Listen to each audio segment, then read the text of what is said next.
Welcome to the Hollywood Raw Podcast Weekly Rundown. My name is Adam Glyn, joined by my buddy on the other side of the country, Dax Holt. How are you, my friend? I am so good. It's Friday. It is time to get ready for the weekend. Argentina plays in the final this weekend, so I will either be in a good spirits for our next podcast or really pissed off. We'll see. How are you? What's your deal with Argentina? Because you don't look like. Oh, my wife and her whole family, they're Argentinian. Okay. And so I have been bred into this culture of loving Argentina soccer for many, many years. I mean, my wife and I have been together since high school. So, I've just been involved with the Argentinian culture for so long. And like her mom is in Argentina right now. So I'm getting to live it like through the eyes of someone that is down there and like sending us videos of people chanting in the street after every game and like parades. It's so funny because stuff doesn't stop down here when the World Cup is going on. You know, like it kind of did when USA was playing, but like not to the extent like it is in Argentina. Well, I believe it. Like she was at a restaurant and it was funny because and the game was on and the waiters were like, no, I'm not serving you anything during the game. Yeah. Like, sorry, the game's on. I'm not working right now. Like that's just the difference in, football is life down there. Yeah, I am actually surprised there's not more celebrities down at this year's World Cup. I understand it's a kind of a crazy situation going on there, and it is, but I'm surprised more people didn't show up. I saw Diplo was like one of the only people that I saw that was at the game. I saw Beckham was there. Well, I expect him to be there. He is like soccer or football royalty.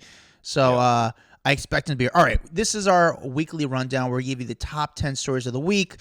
Let's be real. You guys know what the number one story of the week is going to be. Right? Yeah, unfortunately. No surprise with that one. Well, major surprise with that one, but no surprise that it made our number one spot. Before we get to the top 10 stories of the week, we read your reviews to show a little love when you give us some love. So, Dax, do you have some reviews ready? I do. This one comes from Coco Cobb, 5 stars. Finally, I've been patiently searching for a podcast that fits my cravings, but I just could never fully get in that itch scratched. I stumbled upon their podcast through another favorite, and it was more than I'm pleasantly surprised. Dax and Adam bring such positive and fun vibes to this show, all while revealing juicy and thought-provoking content. I am so happy to have found them. K Cobb 12. K Cobb 12. Thank you. That's so nice. Thank you, so sweet. And again, when you guys Great review. Do you have another one? I do. All right. This one comes from BDLC San Diego. It says 5-star, sleepless in San Diego. I suffer from chronic insomnia. Wow, join the club. Me too. The only silver lining in my sleepless nights is listening to Hollywood Raw podcast. The content is interesting and current. I actually look forward to not sleeping when new episodes are released. I'm glad we can lull you to sleep at some point. Yeah, BDLC San Diego. Hope you get to sleep and get a good night's sleep after our podcast. So thank you for that. Let's do one more. All right, one more. This one comes from Jennifer0175. Thanks, Juicy Scoop. What a great find. Loved your interview on Juicy Scoop and immediately subscribed. Can't get enough of all the stories, interviews, and pop culture info. Thrilled to have you guys to listen to. Thank you. Thank you for coming over and joining us. Any fan of Heather's, we love. Yes. Thank you. All right, now on to the top 10 stories of the week. It was a weird week of entertainment news, but let's start, and we have a little insight on one story that goes on there, but let's start with number 10. All right, number 10. Number 10 is confusing as hell, but it made major headlines this week, and that is that Diddy has a new baby girl named after him. All right, so that's not the confusing part. Not the confusing that Diddy has a new girl that he's revealing, and by her name is Love Sean Combs. Interesting. I did not expect that name. Okay, Sean Combs. But the confusing part is he's been in this polyamorous relationship with Young Miami. All right, and so everyone's seen them out and about, hanging out. Like on the 5th of December, they were dancing together, and she definitely, it doesn't look like she had the baby. I'll tell you that much. So we're going, okay, the baby didn't come from her, even though he's announcing it. We do know, according to TMZ, the baby was born in October. So it seems like he is just now revealing the birth, even though the baby was born a couple, months back. So I'm like, okay, I get that. However, you go over to Shade Room, and Shade Room is saying that The baby's mama is named, let me find it right here. Sorry, I should have been more prepared. New mama is Dana Tran, who is a 20-year-old cyber specialist. Okay, so I'm like, okay, so now we've got whatever, Diddy's had, six, this is his 7th kid. He's had 6 kids with 6 different women, so that seems, on point for him. But then there's photos of him hanging out with another girl. And I'm like, what is happening now? I literally can't keep up with the story because it's bouncing all over the place. Now I got 3 different women involved, a new baby. I don't know what's going on with Diddy. It's really a hard story to follow. Diddy's just, I feel like, first of all, he's the father of 7 kids now. He's around 53 years old. I find Diddy to be very interesting, but also very awkward and weird. We haven't met the real Diddy. Does that make sense? We see what he is on TV and stuff, but who is he as a person? I don't know if we know. Does that make sense? You've probably had more interactions with him than I have. I don't think I've ever ran into more than seeing him on stage where I'm at a MTV Awards. But I haven't had that one-on-one interaction like I'm sure you have. Yeah, I have. It's weird. Of all times I've seen him, of all times I've met him, and when I say met him, it's not like he knows me, so I can't say I met him, but been around him. You just never know what person or who he really is as a person. And I don't mean that in a negative way. I don't even mean that as a positive way. It's just kind of very weird or random and blah. I would like to know what the deal is with your relationships right now. It's wild. It's very weird. Let's get him on. Yeah. Come on, Diddy. Come on. I love in our Facebook group, shout out to Off the Record, people are like, oh, you should have Channing Tatum on. I'm like, yeah, we should, but there's no chance. Diddy's not coming. Let's be real. Yeah, it's not. But we do appreciate your suggestions. We do appreciate. Maybe too high for us. Yeah, keep them coming because I do want to hear who you guys want to have on the podcast. But, I mean, we do reach out, but the chances of them coming on is kind of a reach. All right, let's go to number 9. Number 9, Below Deck. If you're a Below Deck fan, Captain Lee has announced he is leaving the boat. This was a pretty big shocker on the December 12th episode on the Bravo series. He is saying that it's really coming down to all of his medical problems that he's been having. If you've seen, he's been on crutches on the show. He said that his injury just keeps getting worse, and the left side of his body, he just doesn't feel anything. He's expected to be having a lot more progress than he's experiencing, and he's more frustrated about it than anything, and he can't get his job done. He can't walk around on the deck. He can't observe what people are doing, so he feels like he's letting down his crew by not being able to be by their side. And so all of that being said, he's going, I need to be done. I need to move on, or at least for now. If he does get better, he might just end up coming back. But without this mobility, he's like, I don't want to be doing this. I'm letting too many people down. So yeah, I first of all, I respect to him for kind of doing that. When you're making the money he's doing, when you become the star that Captain Lee's become, I think it can be a little bit tough to kind of do that and say, hey, listen, I can no longer perform. Especially when you become so famous and so popular, and then it's like you don't want to be done, but your body is saying you need to rest. Yeah. So, and again, with the fame and the money now he's making, it's kind of a difficult situation. However, I did see him at BravoCon, and he didn't look in the best shape. I mean, the guy has gotten older. He might have had a few drinks in him, but I feel like he just can't perform. And props to him for kind of stepping up, because there's, with his position, there's lives on the line, and Absolutely. As what a good captain, I guess, should do. He knew that he couldn't perform and give it to someone who can do a better job. But it's crazy how much people loved Captain Lee. I saw him at BravoCon. People went nuts for Captain Lee. He was just beloved.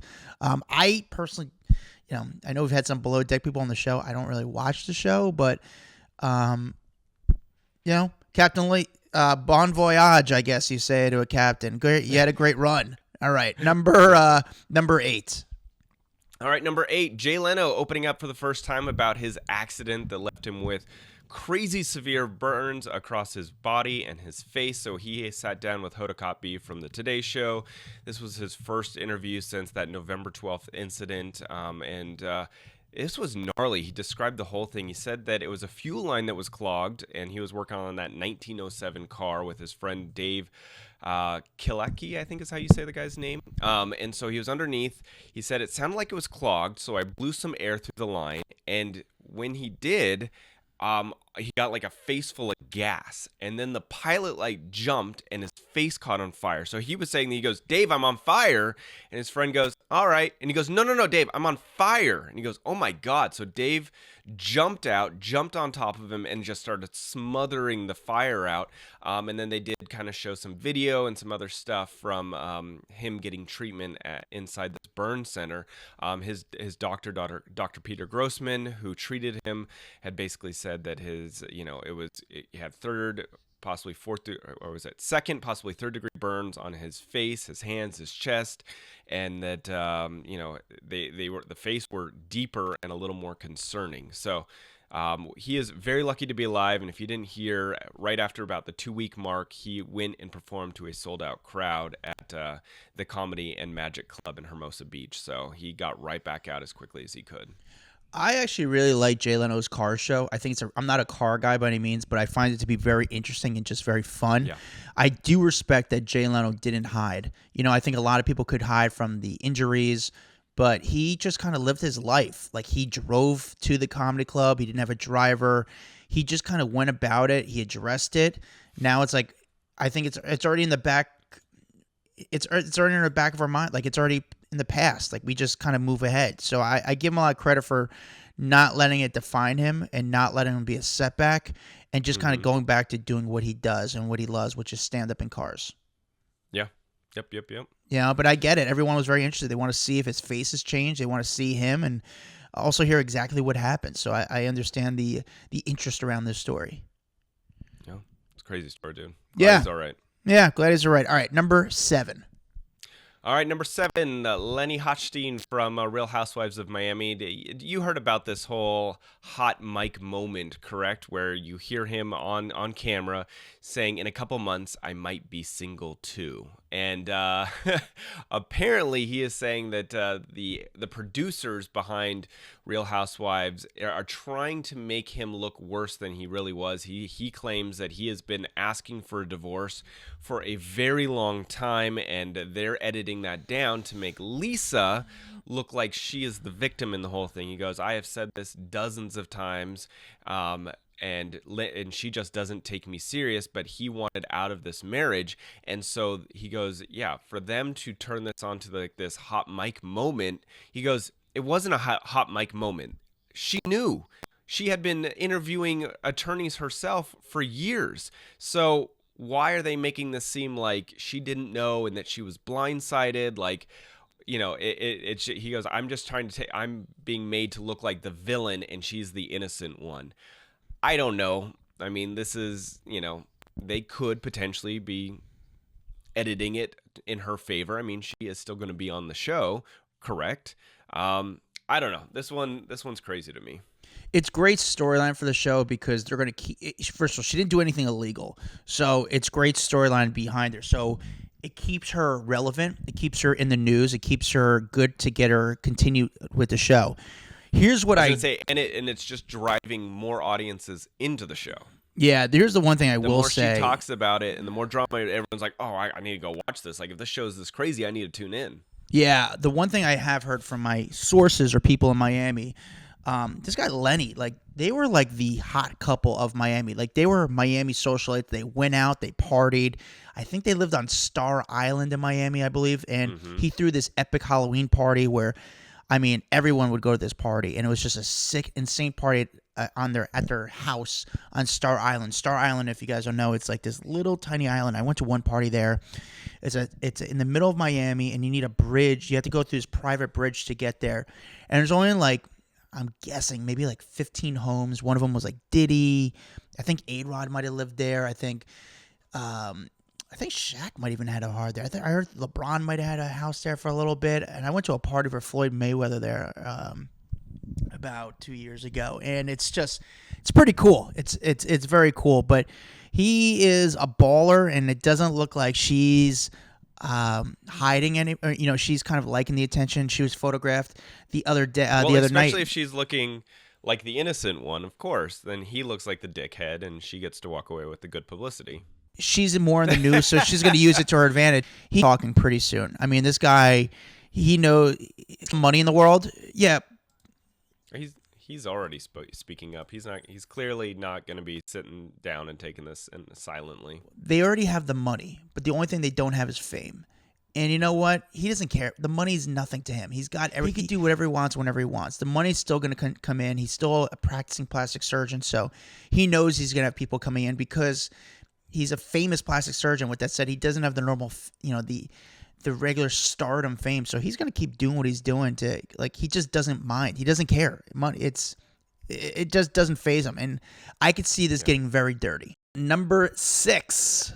All right, number 6 is a little update about Amy Robach and TJ Holmes.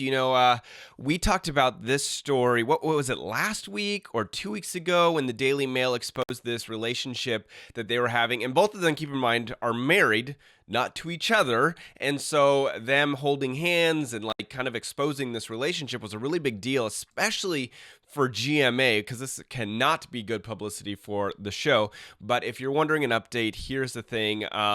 Apparently, neither one of them have plans to call off their relationship with each other. And there's a lot going on with GMA. They are still off air pending an internal investigation around their relationship. But they are still very much together. And a lot of people now speaking out about it. I know David Muir, who does 2020 alongside of her, not happy because he's kind of one of those guys that, he's like a serious news guy, and so the last thing that a serious news guy wants to be is in the news. So I think he's frustrated that she's bringing a lot of kind of negative attention to the network, to her, to, people are probably questioning him all the time about what's happening. But I know Robin Roberts from GMA has also spoken up saying that it's messy and it's kind of tainting the brand, which you don't want to piss off Robin Roberts. I mean, she is the queen of GMA. And then Gayle King, who, is a former GMA correspondent, but also now a CBS host. She went on Andy Cohen, Watch What Happens Live, and she said it's a very messy and very sloppy situation. So everyone in news is kind of turning their backs on Amy at the moment. Yeah, it's funny when the story first out. Everyone was just like, oh, it's as good for ABC. I guess this was what was being leaked, that this was good for ABC, and this is going to bring people into the show. How could this be good for ABC though? Well, it's funny because they kept them on the show for the rest of the week, and then the following week it's like, okay, we should investigate this, and you should, because there is HR issues to this story. Here's the thing that I thought that was interesting is that, Daily Mail worked on this story. They had a photographer or even a private investigator following them. That was not a paparazzi photos. This was private investigator type work. But you wonder if it was a private investigator from the Daily Mail, or was it a private investigator from the spouses of Amy and TJ? That's the part that makes me wonder. Like the spouses, they had kind of separated a while ago, but there was no official divorce. So technically they're married, but maybe they had been separated for a little bit. See, I question that. I really do question that. But all it would take is not even a private investigator. That just takes someone knowing the inner workings and tipping off the Daily Mail. Because the Daily Mail would send a camera to go follow them around. There's no question there. That's a huge story, and it has become a massive story. You know what I'm saying? It did exactly what it was supposed to do. But yeah, who got that initial tip is really interesting, or how they got that initial tip. So yeah, when the story first came out, ABC was going to, apparently, allegedly, I guess you could say, use the romance between the two at their, in their favor and to boost ratings, because ratings went up the next day. But then all of a sudden they had to look back and say, okay, was there other people, allegedly that there's TJ has been involved with other people regarding the show, and they're waiting to see if other people are going to come forward that they were in a relationship with him. There's a lot of allegations out there. And then obviously there's the HR issue when, if you're in a corporate company and you do develop a relationship with someone, you do need to come forward and tell HR, and they didn't. this was the first time that people at ABC there was probably kind of some rumblings that something was going on there, but they were caught off guard, and that is when you're in a corporation, you do need, that is your obligation, is to report that type of relationship. 100%. And you know what I think actually got them pulled off the air was him joking. So on the December 3rd episode, TJ kind of had joked, "Oh, it's been a great week," and she responded by, "Speak for yourself." So I think him kind of joking at what a great week it's been, it brought even more attention to it, and like negative attention, because people are like, why are you joking about this? Why are you making light of the situation? So I think that's really what kind of, did it for the network. They're like, okay, these two are loose cannons. We can't have them on the show. I do feel bad for David Moyer and Robin Roberts, because unfortunately they're going to get questioned about it, and they have nothing to do with it, but they have to speak on the story, and that's the least thing they want to do, is be involved in this type of stuff. I mean, they don't want that sort of attention. It's just, if this was you, I'd be talking to everyone that I could talk to about you. Yeah, I believe it. You're a snake. You're a snake, Dax. I get it. All right, let's move on to number 5. All right, number 5. Number 5 is just kind of a big bucket of Meghan and Harry. Let's just say that, because there's so many stories about Meghan and Harry going around. The fact that their documentary the first 3 episodes had come out last week. Now the next 3 came out this week. Everyone's diving in. One of the big headlines is that Prince Harry blames the tabloids for Meghan Markle's miscarriage. They talked all about it on one of the latest episodes of the documentary. Listen, did you watch the first 3 by chance?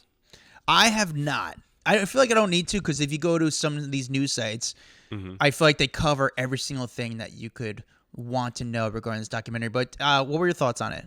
I really find it fascinating. And I love the royal stuff, and it's been interesting because I've also been reading a lot of the comments on the private Facebook page. Off the record, if you haven't joined. But I asked everyone like what was their thoughts on it, and a lot of people had mixed feelings. Like, some people were like, stop whining, I don't want to hear from them anymore. Other people said, I love it because I got to see this inner look into their world that I've never seen before.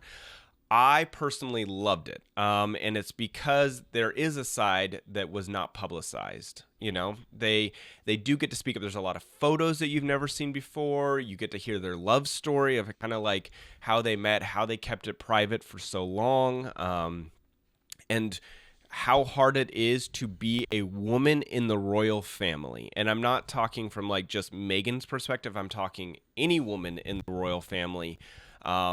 They get a lot of shit. Kate Middleton, Camilla, Princess Diana, like, people just get love to shit all over these women in such a public fashion, and they talk about how the tabloids in the UK are so much more intertwined with the royal family than publications do with any family here in the US.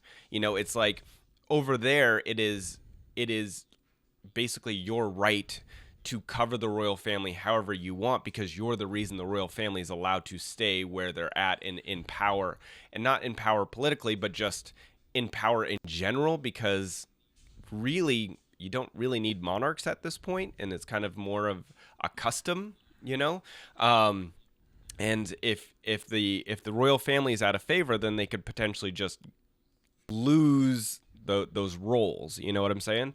So they talk all about this relationship between the royals and the news, and if the news can talk shit on you one day, but then the next day you still have to smile and nod and kind of do this dance for them because they're in control of your life. And I just thought that was really fascinating. By the way, Adam, we got a little nod on the first 3 episodes. I think it was episode number 3. They brought up the Simon Rex episode, and the fact that he had said, some publications offered me $70,000 to lie and say we had sex. And that was first broken here on the Hollywood Raw podcast. So that was pretty cool. Yeah, it was people. It's become like the Real Housewives, the whole Meghan and Harry and everything that goes on. There's just so many storylines. There's so many stories that come from it. I personally, I don't know who to choose. I kind of want to. I don't know. I don't know. I think honestly, behind closed doors, I think it is tough to be in the royal family because it is not a family. It is an institution. It is a job. You know what I'm saying? Like, you're not supposed to show your feelings. It's just not. It's not like a normal family. So I think you can't look at it like a normal family. But the outside covers it like these are normal family relationships when they're just not. You know what I'm saying? Yeah. No. It's. I don't know how to describe it because it's actually. I'll be honest with you. I used to never not be into the royal family. But only recently, just because of everything that's going on, I've become more interested in, because it's just like I'm always fascinated by rich people, and they're not even rich; they're wealthy, and they're not even wealthy. They're it's on another level. They're on another level. And just the inner workings of what goes on.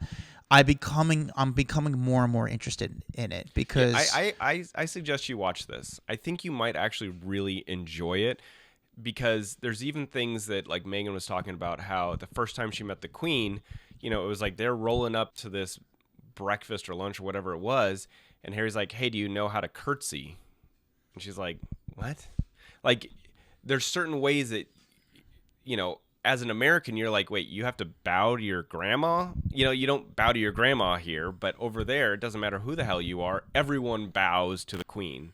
And so she had to learn all these things, kind of, she was just thrown into, and she was getting ripped apart. Like, you can't wear the same color as a higher ranking senior member of the royal family. Like, there's so much crazy crap that you do find out about. I don't know.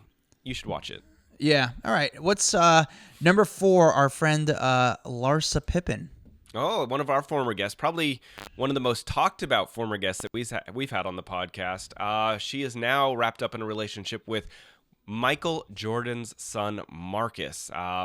By relationship, they're calling it a friendship. Everyone else on the outside thinks that there's a lot more going on.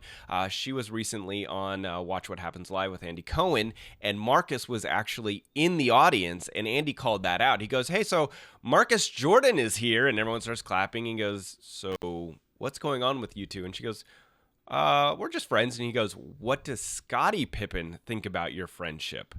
And she goes, I don't know. And Andy goes, what do you mean you don't know? He's never mentioned it to you? You've never mentioned to him? And she goes, nope. And so she's definitely playing it coy.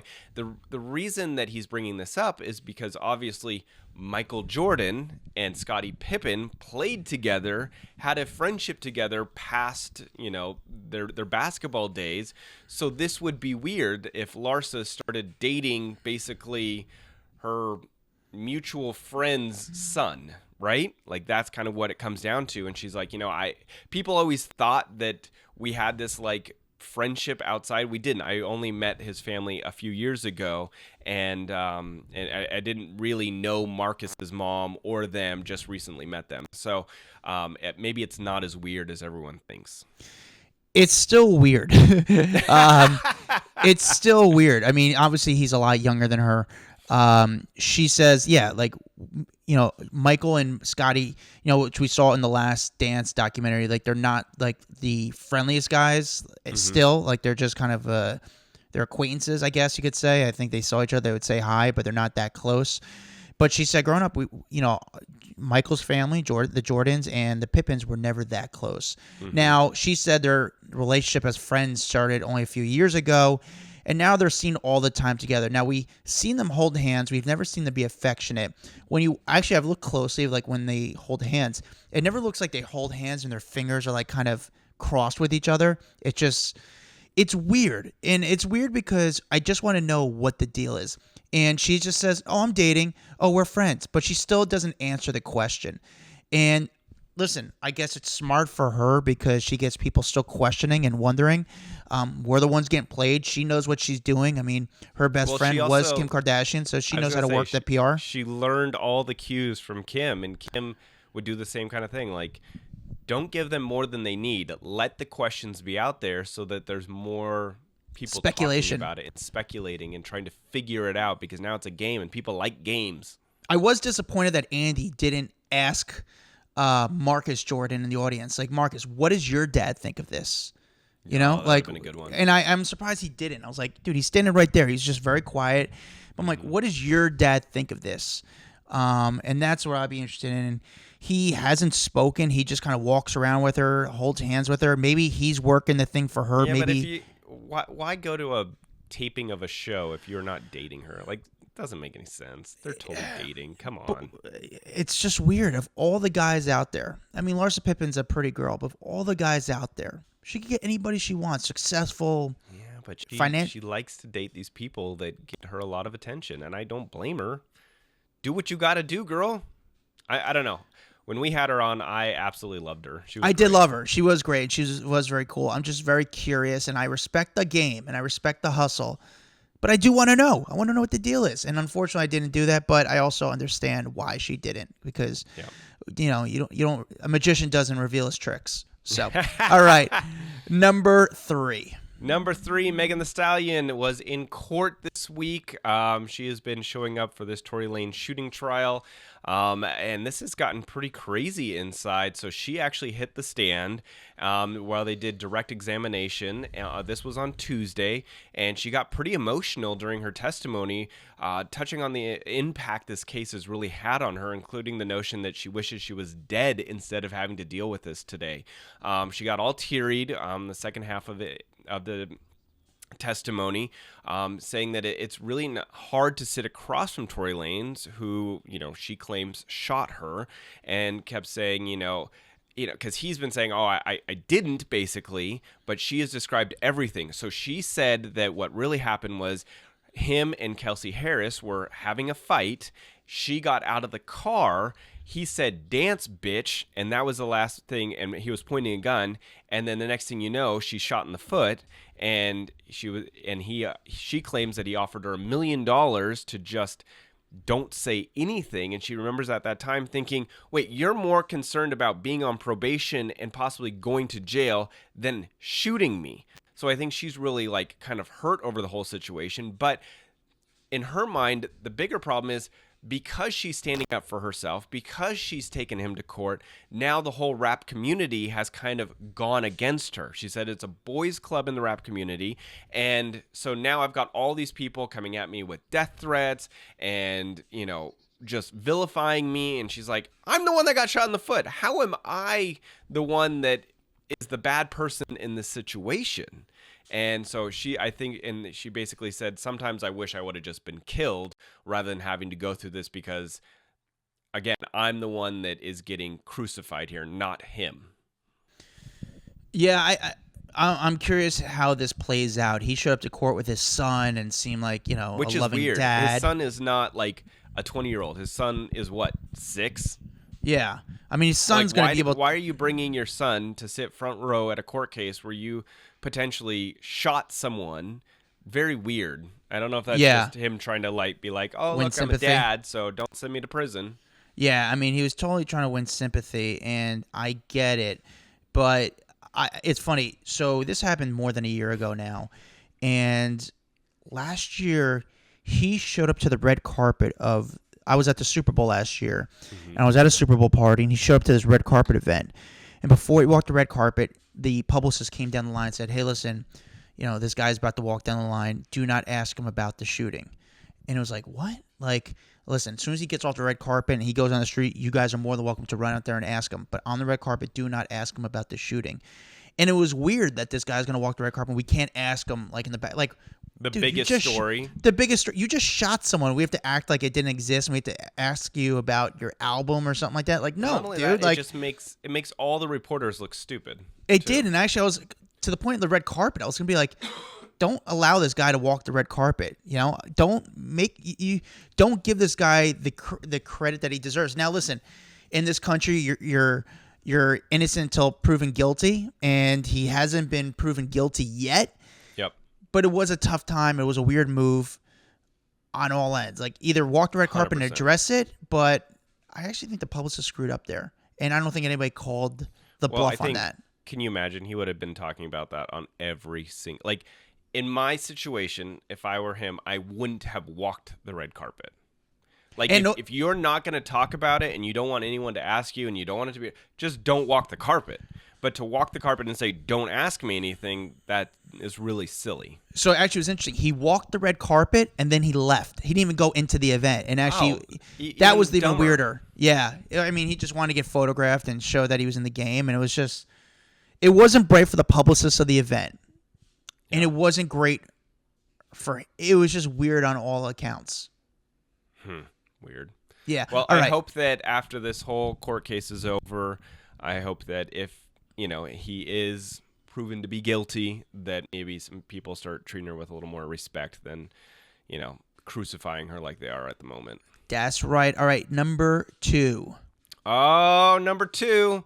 Like someone broke on our Hollywood Raw private Facebook page off the record, Dua Lipa and Jack Harlow are now together. Who broke that on our Facebook page? We did. We broke it on there. Yeah, we did. So we've been talking about this for a little while, that her and Trevor Noah, which we also had broken on our Facebook page, are no longer together, and now it seems like she is dating Jack Harlow. But the story's kind of interesting. It sounds like, he had called her up, or FaceTimed her to ask her permission to name one of his songs, Dua Lipa. And I guess it was kind of awkward response at the time, but she gave him the yes. And ever since then, they have been kind of hanging out a little bit more and, spending a lot of time on the phone together, in constant communication, going around town. And so it looks like they are the new kind of hot music couple in the industry. Yeah, so we broke this story on our off-the-record private group. Make sure you guys check that out. It's on Facebook. But here's what happened. They were at the Variety Hitmakers brunch in LA 2 weeks ago now. Mm-hmm. Maybe about 2 weeks ago, maybe a week and a half ago. Actually, they're at the Hitmakers brunch at the end of November. Yeah, so they're at this brunch. She apparently really wasn't the biggest fan of him. She was like, whatever, he made this song. He seems really thirsty. He's just trying to get attention. She didn't know his deal, but they met in person, and she's like, oh, he's really cool. He's actually kind of fun, nice. They exchanged numbers. Now, he was very smitten by her. She was sort of fascinated by him or curious about him. They apparently have been like FaceTiming, talking a lot lately, but like the talking conversations allegedly were like very like 8th grader, like, do you have an older brother? Do you have a sister? Oh, are you a Virgo? Are you a Pisces? And like it was like those basic like, but they were on the phone like for a while. Now, she was in New York for a little bit because she was doing a Jingle Ball, and I think she was recording. I believe it or not. She's recording, I guess, for a new album. She also did Jingle Ball. The next day, apparently, she was supposed to fly out earlier in the day, and he flew in just to meet with her. Now, he apparently came in just to see her. They went to the meatpacking. They both went to a restaurant through like a private door because they did not want to be seen. They had, their little powwow. They're like first sort of like, hey, let's kind of hang out and see where it goes. And apparently they met up later that day for another little hangout before she left town. But she's very into him. He's very into her. Are they in a serious relationship? No. But like, they're dating. But they're dating. Yeah, they're getting to know each other. Like they'll get there. They're filling each other out. They're in that phase of dating. So, but we broke that on our off the record Hollywood group. We actually broke another story this week, which it was a thing I brought up, and then the New York Post picked it up. It was just, this is not the number 2 story of the week, but Jennifer Aniston had a Christmas party, and at that party was Courtney Cox, Lisa Kudrow, Gwyneth Paltrow, Reese Witherspoon, Bradley Cooper, David Spade, Ted Sarandos, Jason Bateman, and like just a very cool Hollywood crowd. And the cool part about it was that there was no cell phones. Now, it wasn't a party that cell phones were not allowed. You can bring your cell phone in, but people just weren't thirsty. They weren't taking photos of the party. They weren't doing Instagram stories while there. It was just people hanging out and having fun, just like they used to do before social media. So the joke of the night was they were the old school Hollywood crowd, But I mean, it's crazy we think they're old school, but it was a class, and this was that class hanging out, having a Christmas party, and seemed like a good time. I wish we were invited, but we will probably not even be invited ever.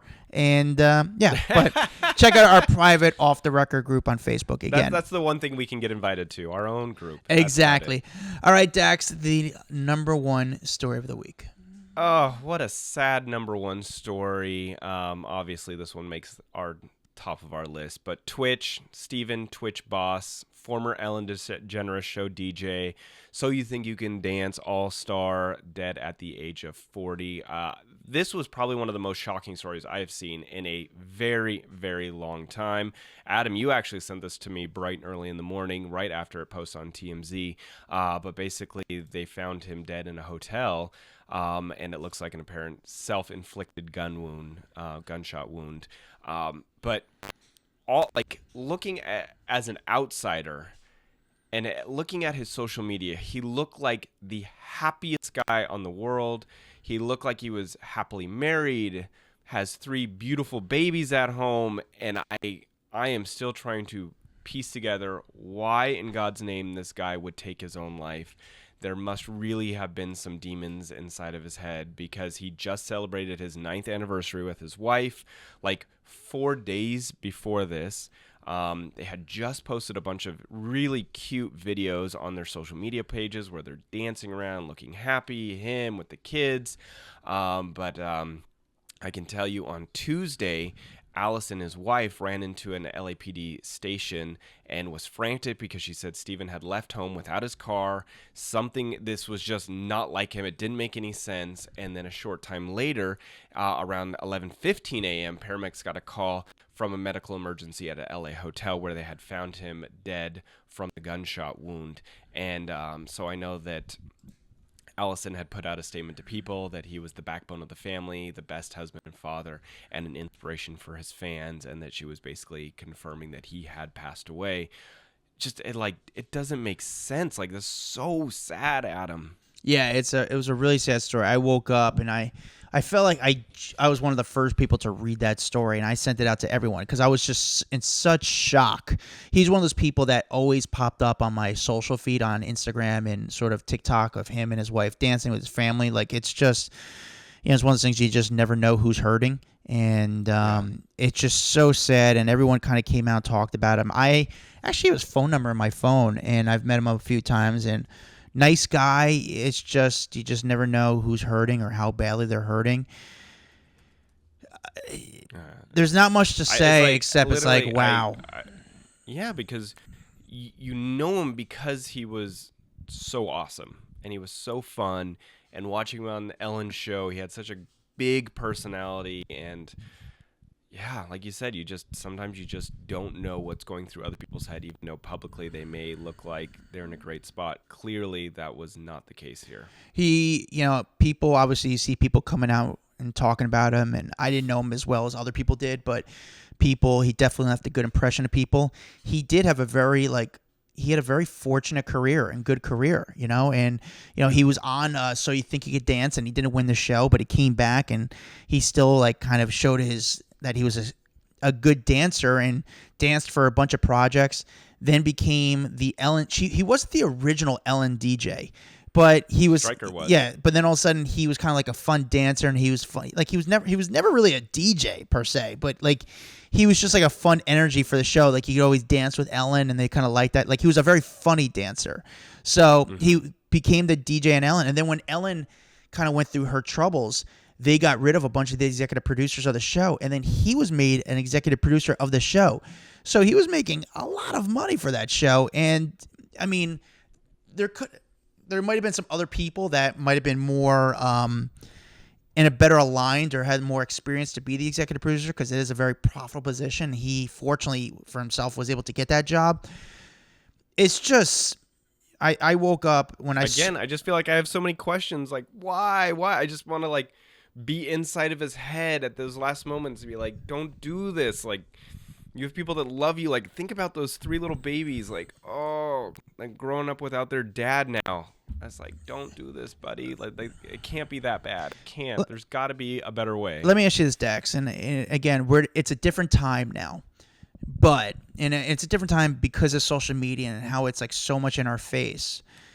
But when Robin Williams, took his life, how was it like then compared to how it's like now? Like, were we back when he did? Were we in that kind of shock then, or is it still shocking because I kind of say they're very similar. Of course, that was a crazy shocking. It was, story. but again, it wasn't like social media where like how this story is so in our face, and I thought Robin Williams during that time social media wasn't as big, and social media wasn't as big, but to hear that the funniest man on the planet had taken his own life, yeah, that was shocking as hell. Like that one, I remember seeing the news, and I literally just got like a lump in my stomach because I'm like, how can this man who makes everyone so happy, take his own life? But then you find out that he was struggling a lot for many years, and I think the pressure of always being on and always having to make people laugh, and he was making everyone else happy and not himself. It's funny, and I'm not trying to switch the subject and take away the attention of Twitch, but it just kind of goes in with Robin Williams. I remember meeting him on the street, and I remember I was sort of like in shock, like, oh my God, it's Robin Williams. And he saw me, and he was outside the Trump International Hotel in New York City, and he saw me on the side. Now, my mouth was dropped a little bit. I was like, just looking at him, I was like, oh my God, I can't believe it's Robin Williams. And he was like, what's up, buddy? I was like, hey, how you doing? He goes, can I get you something? Can I get you a photo or something? And I was like, yeah, you can. I appreciate things. And I was just and like, I remember him, like, he wanted to serve a little bit, like he wanted to like make someone happy. And the craziest part is like, maybe this goes to Twitch. He could make other people happy, but he couldn't make himself happy. And it's sad, and it's unfortunate in all different ways. And I don't have much to say about this story except it's just sad and just kind of just shocking. Well, this is a shitty way to go in the weekend. Oh man, but guys, sorry to bring the excitement down, you guys, but this was a huge story, so obviously it had to be our number one, our final story. But make sure you follow us on any social media platform. We are on TikTok, Instagram, IG, Facebook, wherever you want to follow us. We've obviously got the private Facebook group that we've talked about a couple times on this episode, Off the Record. Come join us, come hang out. We like to ask you guys a lot of questions on there, read your responses. You can follow Adam at Adam Glyn. You can follow me at Dax Holt. Please, if you got a moment, head on over to our iTunes page where you can leave us a review at the bottom. It just helps us crawl up the charts, which I have to say thank you guys, because we have been crawling way up the charts. I think we hit number 5 this week, which is awesome. So we are number 5 on the iTunes Entertainment News charts, that's a big deal. Very big. It's huge. Like we're way up there. It's really cool. So thank you guys for all your support, and we will see you next week. Adam, you got anything left that I forgot to say? No, I think you kind of nailed it out of the park. We are at number 5 in the Hollywood Raw. Keep it going, guys. Thank you tell a friend, listen to the podcast. We appreciate you, and we'll see you guys next time. Okay, he was awesome. He was fucking awesome. One of my favorite episodes of the year. Dude, I like every time, and I love our fucking podcasts. I love it so much. Talent was so much fun, so interesting, so honest, so real. One of my favorite interviews of the year. And it's so weird because, like, I don't think you'd get this kind of interview from Kristen or from Steven or like LC. I don't think they're as honest as he was. And yes, I know they do a podcast now, but it's still different. There's the things that we get out of people, and I don't know how we do it, but like the stories, it's like I really feel like I'm like talking to friends after like the first 10 minutes of like, you get to like get out the awkward conversation with everyone. But this guy was so cool from before we turned on the cameras to like start recording to this moment. Like so awesome. Yeah, no, it's such a cool. I actually really like him. Like I want to hang out with him. I want to go to Nebraska to hang out with Talon now. I really enjoyed him. And yeah, fucking dope. So cool. Thank you guys for listening. Check us out. We actually have this podcast on YouTube if you want to see the video element. We're also on TikTok. We're on Instagram at Hollywood Pod. We're on Facebook. We have a private Facebook group called Off the Record where you guys kind of get to talk to each other, talk to us. You can ask us anything, and we will do our best legally answer all your questions. But you guys have some really good questions. There's some great questions. The one I liked this past week was like, hey, remember the old photos of Britney with the umbrella? Like, who took those? I was like, Daniel Ramos. And I was like, and I remember he had the umbrella for. Anyway, there's just fun conversation topics does he have inside the umbrella? there. He had it for a long time. He was going to auction it off like around like the 10th anniversary of the photos. I don't know whatever happened though. Maybe we get Daniel on here. Yeah, dude, I mean, 100%. Yeah, that he would be great to have on the podcast. But yet again, that's such a crazy thing. Like the umbrella is actually worth money because it's so iconic. But also, yeah, someone else asked me a question, and I don't even have the answer, and I have to really think about it. It's one of the best questions I've gotten in a long time. Whereas, have I ever caught someone, like a celeb, going through something where I wanted to like put the camera down and help them? And I'm sure it's happened. Like, it's happened for small stuff, but I have to think if there's anything big it's happened, you know? So I have to think. But check out the Facebook group, Off the Record. Thank you guys for listening. My name's Adam Glyn, Adam Glyn on social media, Dax Holt. Leave a review. 5 stars, say a few kind words, leave your name so we can shout you out. We'll see you guys next time. What's up, guys? If you like that video, there's plenty more where that came from. Make sure you like, subscribe, hit the bell so we can just feed you all the goodness daily. Hurry up. Come on, let's go.